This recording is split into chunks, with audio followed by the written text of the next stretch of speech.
থেকে আমরা বলে আসছি ছাত্র সংগঠনের ঘোষণা কেন মধুর ক্যান্টিন থেকে ছাত্র সংগঠনের ঘোষণা আসবে শহীদ মিনার থেকে। তারা আমাদের এই কথা প্রত্যাখ্যান করেছে। তারা বলেছে না, আমরা ছাত্র সংগঠনের ঘোষণা মধুর ক্যান্টিন থেকে দিব। তারা প্রাইভেটের জন্য 20টা সিট বরাদ্দ রেখেছে। কেন? আমরা কি 20টা সিট বরাদ্দ রাখার যোগ্যতা রাখি? আমাদের প্রাইভেটের ব্যানার কত বড়। 18 তারিখের পরে মনে করুন, 18 তারিখের পরে যখন আপনারা এক করে পালিয়ে গেছেন, আমরা ছিলাম আপনাদের সাথে। আপনারা প্রাইভেটের রক্তের সাথে আপনারা বিক্রয় করছেন। আজকে আমরা দেখতে পাচ্ছি প্রাইভেট ঢাবির আমাদের উপরে হামলা করেছে এবং আমাদের বোনদের উপরে আমাদের ভাইদেরকে সে মেরেছে। সেইভাবে তারা আমাদের সাথে বিক্রয় করা হয়েছে।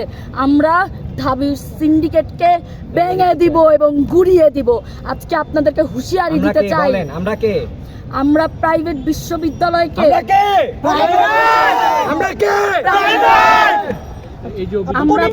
বিশ্ববিদ্যালয়কে এত প্রাইভেট বিশ্ববিদ্যালয় যদি আন্দোলনে নামতো, আপনারা কি মনে করেন আন্দোলন সফল হতো? আন্দোলন কখনোই সফল হতো না। 19 তারিখে তারা যখন ঘরে ফিরে গেল, আমাদের 68 জন রাস্তায় প্রাণ দিয়েছে। 68 জন, এই হিউজ নাম্বার। একদিনেই তারা কোথায় ছিল? আমরা এই ছাত্র সংগঠন, আমরা ছাত্র সংগঠনে ভেটো দিয়েছি এবং আমরা এই ছাত্র সংগঠন মানি না। আমরা এই ছাত্র সংগঠন মানি না। আমরা এই ছাত্র সংগঠনে ভেটো দিলাম, কারণ এইটা ঢাবি সিন্ডিকেট বিরোধী ছাত্র সংগঠন তৈরি করেছে। এবং আমি আপনাদেরকে হুঁশিয়ারি দিতে চাই, আজকে ঢাবি যে আমার প্রাইভেটের ভাই বোনদের গায়ে হাত তুললো, এটার জবাবদিহিতা তাদের করতে হবে। তারা তো একটি সংবাদ সম্মেলন যে তৈরি করেছিল, তারা তো নিরপেক্ষভাবে বা কোনো হয়রানিমূলক করেনি, কিন্তু আমরা সংবাদ কিছুটা বাধা প্রদান করেছি। কারণ আমাদের না, আমরা কেন সংগঠন ঘোষণা হওয়ার পরে কেন আমরা সেটাকে ভেটো দিব? আমরা সংগঠন ঘোষণা হওয়ার আগেই সেখানে ভেটো দিব, কারণ আমরা সংগঠন ঘোষণা হয়ে গেলে সেটা হয়ে গেছে। আমরা সংগঠনের বাইরের কেউ ছিলাম না, আমরা সংগঠনের ভেতরের লোক। আমাদেরকে কেন গতকালকে রাতের বেলা তারা আমাদের জন্য প্রাইভেটের জন্য সিট বরাদ্দ রেখেছে 20টা। মস্করা করেন আমাদের সাথে। আপু সামনের দিকে ওভারঅল 20টা সিট দিয়েছে তারা।